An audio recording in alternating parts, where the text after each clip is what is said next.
Bengaluru railway station లో అయితే ticket తీసుకొని జాతరలో తప్పిన పిల్లని మాదిరి ట్రైన్ ఎత్తుకుతా మనకైతే మన ట్రైన్ దొరికింది. కానీ ఈ ట్రైన్ లో జనరల్ బోగి అడిందో తెల్ల. అలా ట్రైన్ ఇంజిన్ తావు నుంచి లాస్ట్ వరకు ఎతికితే లాస్ట్ లో పడింది.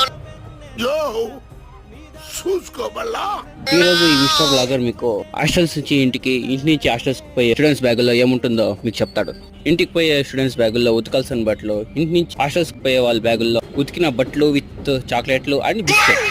కరెక్ట్, ఇది కరెక్ట్ గా చెప్పేవయ్యా. సాయంకాలం చల్లగా ఏం చింతాపంత లేకుండా ఈ సీనరీ చూసుకోని కూర్చుంటే ముచ్చటగా 3 గంటలకు ట్రైన్ ఎక్కి 7 గంటలకి అయితే మనం ట్రైన్ దిగాం. ఎందుకు ఎందుకు బాగా చేసుకున్నావు కదా. ఎందుకు ఏడుస్తానంటే ఇంకా మన 3 నెలల సంసారం ఇక్కడ. ఈ ట్రైన్ వచ్చేసి గోవాకి పోయే ట్రైన్ మామ. గోవాలో కూడా వీడియోలు చేయాలంటే కింద కామెంట్స్ చేసేయండి, కాంటపై చేద్దాం. అలాగే కింద కనబడుతుంది సబ్స్క్రైబ్ బటన్ అయితే ఈడ్చుకోవటాను మామ. దెబ్బకి స్క్రీన్ పగిలిపోవాలి.